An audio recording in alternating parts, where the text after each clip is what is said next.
디모데 전서는 바울이 이 목회자 디모데를 지도하기 위해서 쓴 편지입니다. 이 바울은 누구보다도 디모데가 좋은 목사 되기를 기대했고 성공적인 목회를 하기 원했습니다. 그래서 그는 편지를 써서 디모데를 잘 지도해서 좋은 목사가 되고 또 좋은 목회를 해서 그 목회가 성공적으로 마쳐지기를 기대했습니다. 그래서 초반에는 다른 복음에 대해서 경계하도록 무엇이 진리고 어떤 것들을 우리가 조심해야 될 건지 얘기를 하고 그 이후에 이제 직분자들을 세우는 것, 어떤 교회의 지도자들을 세워야 될 것인지를 얘기하고 4장, 오늘 우리가 읽은 이 본문 부분에 이르러서는 단지 좋은 사역자를 세우는 것뿐만 아니라 너 자신이 좋은 일꾼이 되라. 하나님의 좋은 종이 되고 일꾼이 되고 목사가 되라고 말씀하고 있습니다. 그래서 이 본문은 목회자의 어떤 사역의 본질이 무엇인지, 그리고 목회자가 무엇을 해야 되는지, 어떤 정체성을 가졌는지를 다루는 본문이라고 하겠습니다. 근데 이 말씀이 그러면 목사들에게만 중요하냐? 그렇지 않다. 여러분, 목회라는 것은 결국 교회를 세우는 일이잖아요. 성도들을 온전하게 하고 교회를 세우는 일이기 때문에 이 목회의 본질과 사명을 우리가 분명하게 알면은 오늘날 우리 한국 교회가 우리가 무엇을 해야 될지, 어디에 집중해야 될지, 어떻게 하나님 앞에서 온전히 세워져 가야 될지를 깨닫게 된다 하는 거죠. 그래서 바울이 디모데의 목회가 잘 되기를 바랬던 것은 물론 바울이 디모데를 영적 아들로 삼을 만큼 개인적으로도 좋아하고 친분이 있었지만 그의 목회를 지도해서 그가 좋은 목회를 하길 원했던 것은 교회가 잘 되기를 바랬던 것이다 하는 거예요. 디모데가 담당하고 있는 이 교회가 하나님 앞에서 온전하여지고 합당해지고 하나님이 받으실 만한 그런 교회가 되기를 기대했기 때문에 이 목회자 디모데의 목회를 지도하고 또 디모데 자신이 어떤 목사가 되어야 될지에 대해서 말씀하고 있다 하는 겁니다. 그래서 이 본문을 통해서 오늘날 우리 교회가 집중해야 될, 회복해야 될 이 본질이 무엇인지를 깨닫게 되는데 그 첫 번째가 뭐냐면은 교회는 말씀으로 항상 일깨움을 받아야 된다 하는 거예요. 말씀으로 일깨움을 받아야 된다. 바울이 내가 이것으로 형제를 일깨우면 그래서 결국엔 그리스도 예수의 좋은 일꾼이 될 것이다 하는 건데 이것으로 형제를 일깨운다는 게 뭐예요? 하나님의 말씀, 바울이 지금까지 지도한 그 말씀으로 일깨우면 그리스도 예수의 좋은 일꾼이 된다고 말씀하고 있는 것이죠. 일깨운다는 것은 뭐냐면은 앞에 놓아둔다. 그러니까 직역하면은 그 앞에 보이도록 놓아두는 것을 말하는 거예요. 보이지 않으면은 알 수가 없죠. 그러나 보면은 깨닫죠. 그런 것처럼 앞에 있게 한다 하는 뜻인데 결국 말씀이 어떤 우리의 삶의 방향을 결정하고 또 말씀이 우리의 가치관이 되도록 계속해서 말씀으로 우리의 정신과 우리의 마음과 우리의 인격을 계속 일깨워줘야 된다 하는 거예요. 그래서 말씀이 곧 우리 인생의 등불이 되게 해야 된다 하는 것이죠. 교회는 말씀을 성도들의 삶에 또 그들의 인생의 어떤 발치 앞에 두어서 늘 깨닫도록 하고 그 말씀을 쫓아가도록 하는 공동체여야 된다 하는 거예요. 그리고 우리 자신은 늘 말씀으로 일깨움을 받아야 된다 하는 거죠. 여러분, 저는 밤에 잘 때마다 오늘 밤이 마지막이라면 이런 생각들을 합니다. 그리고 하나님께서 저를 부르신다면 그런 생각을 하게 되는데 그런 생각을 하는 이유는 뭐냐면은 하나님의 나라를 그냥 추상적인 어떤 상상의 세계로 두지 아니하고 바로 나의 앞에 직면에 있는 현실로 받아들이기 위한 것이다 하는 거예요. 그러니까 우리가 하나님의 나라가 있고 하나님께서 그의 나라를 운영해 가고 계시고 예수 그리스도께서 다시 오실 때 그의 나라가 온전히 이루어지고 우리가 그 나라에 영접될 것이라고 알지만은 그것을 자각하지 아니하고 깨닫지 아니하고 그것을 현실로 받아들이지 아니하면 아무 소용이 없다 하는 겁니다. 그래서 여러분 말씀을 통해서 일깨움을 받아야 되는데 다르게 말하면 영적인 눈을 뜨고 살아야 된다 하는 거예요. 이 눈은 그냥 저절로 열리는 것이 아니라 말씀과 기도로 열리는 거예요. 말씀을 통해서 성령께서 우리 마음에 진리를 전파하시고 그 진리가 성령을 통해서 우리의 인격에 적용될 때, 받아들여질 때 우리는 그것을 보게 되고 눈을 뜨게 된다 하는 것이죠. 그래서 여러분들이 말씀과 기도로 어떤 삶의 방향을 찾아가고 내가 어떻게 살아야 될지, 무엇을 해야 될지 그것을 고민하지 않고 있다면은 그 사람은 영적인 눈을 감고 있는 것과 같다 하는 거예요. 교회는 나와요. 말씀을 읽습니다. 그러나 여전히 영적인 맹인에 가깝다 하는 것이죠. 그래서 바울은 말씀으로 성도들을 일깨우는 일을 지속하면 네가 그리스도 예수의 좋은 일꾼이 될 것이라고 말씀하고 있는 거죠. 여러분, 사도행전을 보면 이 사도들이 교회의 구제의 어떤 행정적인 업무를 담당하다가 그것을 내려놓고 말씀과 기도에 전념하겠다라고 선언하는 그런 장면이 나옵니다. 그러면 구제하는 일이 중요하지 않아서 그렇게 하는 것이냐? 아니에요. 말씀이 너무나 중요하기 때문에 그렇게 하는 것이죠. 그리고 성경은 말씀 가르치는 자를 배나 존경하라고 말씀하고 있습니다. 그 이유가 뭘까? 그 사람이 본질적으로 더 특별해서냐? 아니에요. 하나님의 말씀이 너무나도 중요하고 그 말씀이 생명이기 때문에 그렇다 하는 거죠. 그래서 말씀을 존중할 줄 알아야 된다 하는 것입니다. 요즘 새벽 기도 때마다 요한복음 강해하고 있는데 여러분, 사도 요한은 예수 그리스도가 곧 말씀이시다고 했어요. 말씀이 아들 예수 그리스도시고 그 아들이 있는 자들마다 영생을 얻는다 했습니다. 그러니까 말씀에 생명이 있다 하는 거예요. 사랑하는 성도 여러분, 올해 우리 교회가 50주년을 맞아서 주의 은혜의 해를 선포하였는데 하나님의 말씀을 보다 가까이 하는 한 해가 되기를 축복합니다. 근데 여러분, 단지 성경을 많이 읽고 아느냐가 중요한 게 아니에요.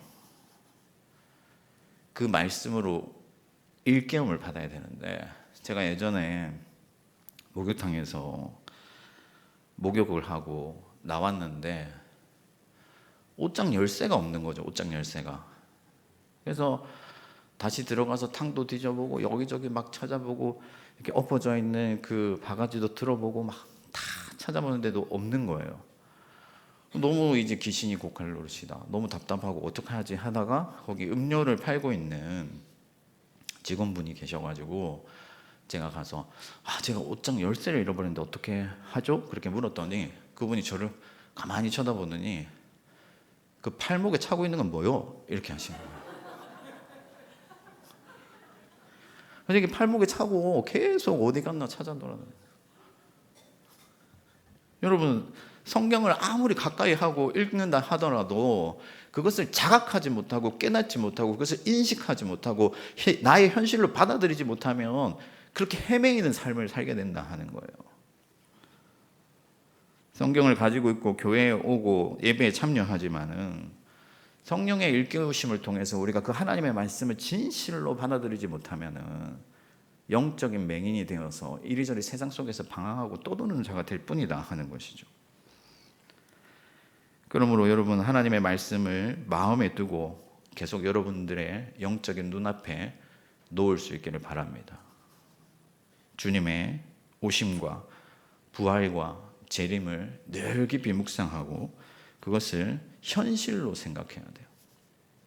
그래서 어떤 유명한 신학자가 우리의 삶을 어떻게 해서 그리스도인들의 삶을 어떠해야 되느냐, 그리스도께서 어제 죽으신 것처럼, 그리고 그리스도께서 오늘 부활하신 것처럼, 그리고 그리스도께서 내일 오실 것처럼 그렇게 살아야 된다라고 말씀한 것이죠. 올해 50주년을 맞아서 여러분들의 삶에 하나님의 말씀이 깊이 스며들고 여러분들의 의식 가운데 하나님의 그 진리가 깊이 배어들기를 축복합니다. 눈을 뜨면 말씀, 눈을 감아도 말씀, 그런 자들은 모두가 영생을 얻게 될 줄 믿습니다. 두 번째 우리의 본질이 뭐냐? 우리가 말씀을 깨닫고 인식하는 것도 중요하지만은 비워내는 작업도 중요한 거예요. 허탄한 신화를 버려라 말씀하는 거죠. 그러니까 이것은 선택과 집중의 문제라고 할 수가 있는데, 허탄한 신화라는 게 뭐냐면은 중요해 보이지만은 실제로는 우리의 영혼을 소모시키는 그런 의미 없는 이야기들, 그런 것들을 허탄한 신화다라고 얘기하는 거예요. 그래서 비본질적인 것들, 이런 것들은 우리가 하나님을 가까이 하지 못하게 만들고 오히려 염려와 근심이 가득하도록 만든다 하는 거예요. 여러분들 세상 돌아가는 일들을 완전하게 파악하면은 근심이 없을 것 같죠? 아니에요. 알면 아는 대로 근심이 더 많아져요. 여러분, 허탄한 신화는 늘 분쟁과 갈등을 유발합니다. 이런 것들은 어떤 것들이냐? 우선 교회 안에 거짓된 가르침들.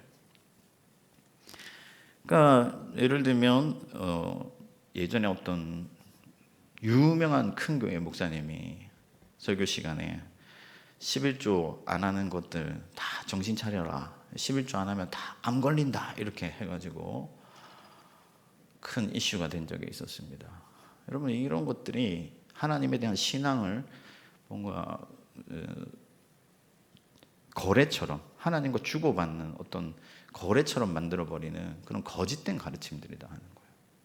그래서 이런 것들에 몰두하면서 어떻게 하면 내가 이 세상에서 잘 될 것인가, 내가 1,000번제를 드리면 하나님께서 내게 복을 줄 것인가, 내가 새벽 기도를 100일 작정하고 하나님 앞에 나아가면 하나님께서 우리 아들을 좋은 대학 붙여주실 것인가, 이런 어떤 거짓된 어떤 신앙들.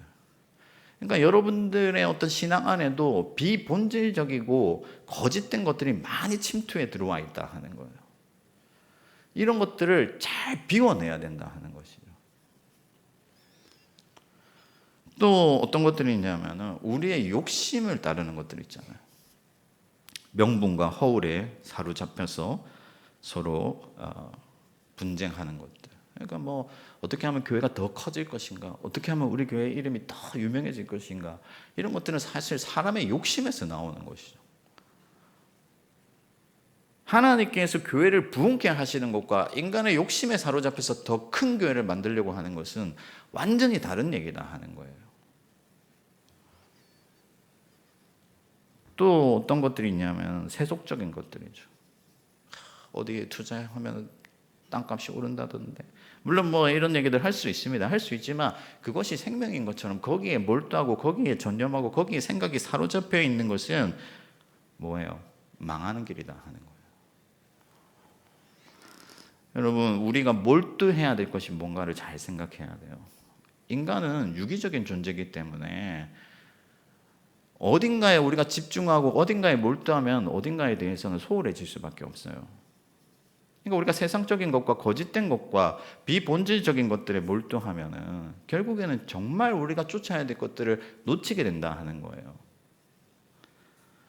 바울은 이미 1장에서 신화와 끝없는 족보에 창념하도록 하지 말라고 명령하면서 그런 것들은 하나님의 경륜을 이룰 수가 없고 도리어 분쟁과 갈등만 유발한다고 말씀했습니다. 결국 우리의 욕심과 불안이 온갖 허탄한 이야기들을 우리 신앙과 삶으로 가져오게 되고, 그런 것들은 결국 허망함과 그리고 어떤 하나님으로부터 우리를 멀어지게 만드는, 그래서 결국에 멸망에 이르게 하는 그런 일들만 가져온다 하는 거예요. 그래서 교회 안에서도 여러분, 우리가 무엇에 집중해야 될 것인지, 정말 우리가 쫓아야 될 것이 무엇인지를 잘 분별하고 비본질적인 것들에 대해서는 우리가 그런 것들을 비워내고 내려놓고 할 수 있는 지혜가 필요하다 하는 것이죠. 사랑하는 성도 여러분, 올해 우리 교회가 50주년이 되었는데, 여러분 50년이 됐다고 해서 하나님의 영광을 이루는 게 아니에요. 우리가 얼마나 많은 시간들을 쌓아왔느냐가 중요한 것이 아니라 오늘날 우리가 하나님 앞에 어떠한 모습으로 서 있는가, 그리고 무엇을 향해 나아가고 있는가 하는 것이 중요한 것이죠. 올해는 우리 교회가 더욱 본질을 찾아가는 해가 되기를 소망합니다. 비본질적인 것들에 대해서 우리가 서로 목소리를 높이고 시시비비하는 것은 누가 좋은 일이냐? 사탄이 좋은 일이다. 그래서 여러분 뭐 예를 들어 가지고 교회에 김장을 한다 할 때 뭐 소금을 한 스푼 넣을 거냐, 두 스푼 넣을 거냐, 그러고 가지고 내가 뭐 김장을 30년 담궜는데 20년 담궜는데 이렇게 해봐야 남는 게 없다라는 거예요.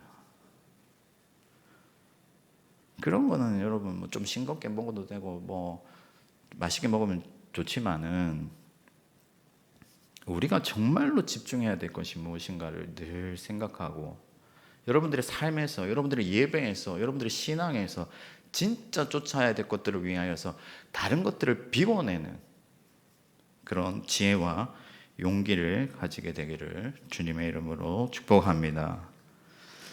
세 번째는 경건의 연단을 받아야 된다. 경건을 위해서 연단을 받아야 된다. 여러분 경건이라고 하면은요, 뭔가 거룩한 어떤 모습들을 떠올리잖아요. 막 기도할 때 목사님들이 친구들 만나면 야 친구야 이러다가도 성도님들이 있으면 여러분 뭐 이렇게 하잖아요. 이런 것들이 사실은 어떤 우리의 경건을 무너뜨리는 일이다 하는 거예요. 경건을 세우는 일이 아니라 오히려 그런 겉모습에 우리가 집착하고 그런 것들로 경건을 판단하는 것이 우리 자신을 오히려 경건을 무너뜨리는 일인데, 진짜 경건이란 뭐냐? 하나님께서 말씀에 뭐라고 했냐면 고아와 과부를 돌보는 것이 참 경건이라고 했잖아요. 그러니까 경건이라는 것은 추상적이고 겉모습이 아니라 정말 하나님을 경외하는 그 마음에서 나오는 우리의 인격과 우리의 삶의 태도와 모습들이다 하는 거예요. 하나님을 경외하는 자만이 할 수 있는 일들을 하고, 하나님을 경외하는 자들만이 할 수 있는 말들을 하고, 하나님을 경외하는 자들만이 할 수 있는 생각들을 품고 나아갈 때 그것이 진짜 경건이다 하는 거예요. 그래서 우리가 하나님을 경외하는 만큼 우리 삶에서 자연스럽게 뿜어져 나오는 말과 행동과 삶의 열매들이 다 경건이다. 그런데 여러분, 우리는 원래 죄인입니다. 선한 것이 없어요. 여러분들 스스로 생각을 해보세요. 나는 진짜 선한 인간인가 죄인인가? 양심에 손을 얹고, 우리는 죄인이거든요. 그래서 하나님의 어떤 경건을 위해서 우리는 연단되어야 돼요. 깎여야 되고 만들어져야 됩니다. 단숨에 되는 게 아니에요. 하나님께서 이 땅에서 우리를 빚어가시는 과정을 지나가는 거죠. 요행을 바라거나 갑작스럽게 경건해지는 사람은 없다. 그래서 요즘 제가 이제 즐겁게 보는 프로그램 중에 야구 여왕이라는 프로그램이 있는데, 한 번씩 심심할 때 이렇게 보는 겁니다. 제가 뭐 계속 TV만 보는 건 아니고. 야구 여왕이라는 프로그램이 있는데 각기 다른 종목의 선수들이, 뭐 테니스 선수도 있고 배드민턴 선수도 있고 육상 선수도 있는데, 이 선수들을 모아가지고 야구라는 게임을 하는 거예요.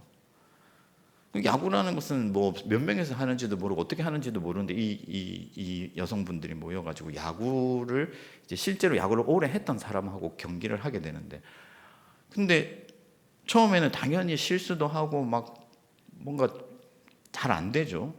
그래서 큰 점수 차로 뭐 25대 0으로 치고 막 그렇게 해요.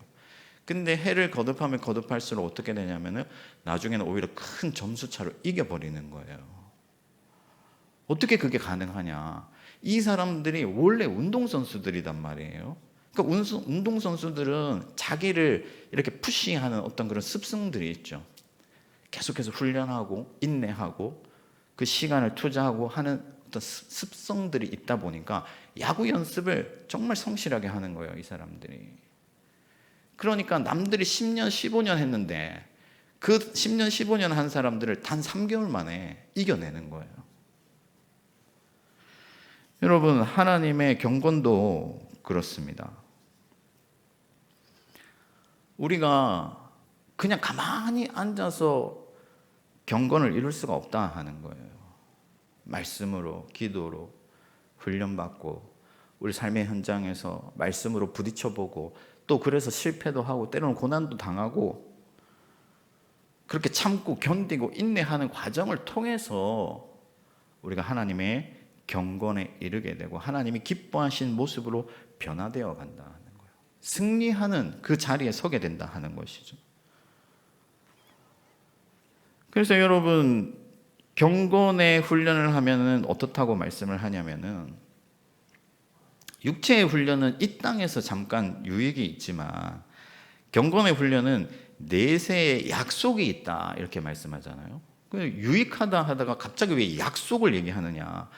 유익한 거는요, 잠깐 유익할 수 있지만 그것이 계속될지도 모르고 안 될 수도 있고 또 잠깐 있다가 사라질 수도 있고, 유익하다고 생각했는데 아닐 수도 있지만은 약속이라는 것은 영원하고 확실한 것이기 때문에 경건의 훈련을 하는 사람들은 이 땅에서는 때로는 바람도 맞고 비도 맞고 이리저리 흔들릴 수 있지만 확실하고 영원한 보상을 받게 된다 하는 거예요.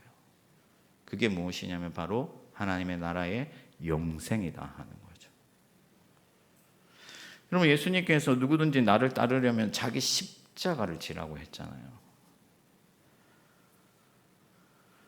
그래서 정말 예수 그리스도를 따르고 예수의 제자가 되기를 소망하고 하나님 나라에 들어가기를 소망하는 사람들은 자기 자신을 그리스도의 십자가를 향해서 밀어낸다 하는 거예요.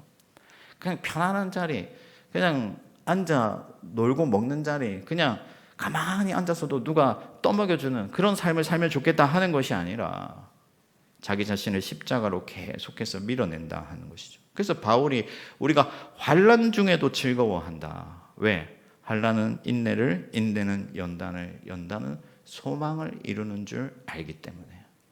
할렐루야.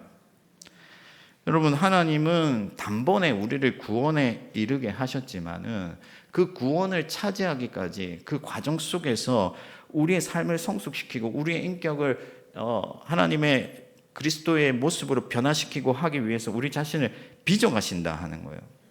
그래서 구원은 우리에게 값없이 주신 것이지만 그 구원을 받아들이는 우리의 삶의 무게는 실로 엄중해야 된다 하는 거죠. 그냥 값없이 주셨으니까, 여러분 예를 들어서 어떤 사람이 여러분들한테 뭐 1,000,000원짜리 다이아몬드 반지를 하나 선물로 줬다고, 그냥 공짜로 줬다고 생각해 보세요. 공짜로 받았다고 해서 그것을 그냥 바닥에 던져둘 사람이 누가 있느냐 하는 거예요. 하나님께서 값없이 구원을 주셨지만 이 구원이 너무나도 존귀하고 이 생명이 너무나도 위대한 것이기 때문에 그 생명을 붙들기 위해서 우리가 힘써 나아가야 된다. 그래서 올해 우리가 50주년을 맞아서 교회가 여러 가지 양육 프로그램들이나 어떤 일들을 하려고 할 때 여러분들이 적극적으로 동참해야 되고 계속해서 참여해야 되고 여러분들 자신을 거기에 밀어 넣어야 된다는 거예요. 힘들고 시간을 쪼개야 되고 피곤하고 그런 것들은 여러분 다 변명에 지나지 않는다 하는 거예요. 연단한다는 것은 계속해서 두들기는 것이고 계속해서 우리가 그것을 참아내는 것이고 그 과정을 우리가 반드시 지나야 되는 것이기 때문에 그것을 피하려 해서는 안 된다 하는 거예요. 여러분, 적당히 믿고 적당히 교회 다니다가 천국 가면 된다고 하는 복음은 이 세상 어디에도 없다 하는 거예요. 그냥 세상 일과 나의 앞가림만 하면서 편안히 있다가 천국 가려고 한다면은 그것은 그리스도의 나라에 합당한 자가 아니다. 오늘 바울이 좋은 일꾼이 되라고 했는데 좋다라는 것은 합당하다, 마땅하다 이런 뜻이에요. 어울린다 이런 뜻입니다. 여러분, 어떤 사람들이 하나님의 나라에 합당하고 어울리는 사람입니까? 적당히 내 욕심만 차리다가 숟가락 얹어서 천국 가려고 하는 사람이 합당한 사람입니까? 아니면 그리스도께서 주신 그 생명이 너무나도 존귀해서 나 자신을 하나님께 기꺼이 내어드리려고 하는 사람이 그의 나라에 합당한 사람입니까? 누가 좋은 일꾼인지를 생각하고 하나님의 나라에 우리가 이르기 위해서 경건의 연단을 해나가는 저와 여러분들 되기를 축복합니다. 말씀을 맺겠습니다. 여러분, 바울이 미쁘다 이 말이요, 이렇게 말하면서 자기의 주장을 뒷받침하고 있는데, 미쁘다 이 말이요라는 것은 뭐냐면 이 말씀은 진실로 그러하다, 누구나 사모하고 받을 만한 말이다 하는 거예요. 그러니까 말씀으로 자기의 삶을 일깨우고 세상에 속된 일과 거짓된 것들을 기꺼이 내어버리고 하나님께 몰두하면서 경건의 훈련을 해나가는 이 말이 누구라도 사모할 만한 그런 위대한 말이다 하는 거죠. 여러분, 이 말씀을 사모하시기를 축복합니다. 교회가 오래되었다고 해서 하나님의 영광이 되는 것이 아니고, 우리가 50주년을 맞은 이 시점에 과연 무엇이 교회의 본질인지를 깊이 생각하고 말씀을 우리의 인생의 등불로 삼고 거짓되고 허탄한 일들을 우리 마음에서 벗어버리고 오직 경건을 위하여 기꺼이 훈련함으로 하나님께서 기뻐하시는 진정한 교회로 나아가는 저와 여러분들 되기를 주님의 이름으로 축원합니다.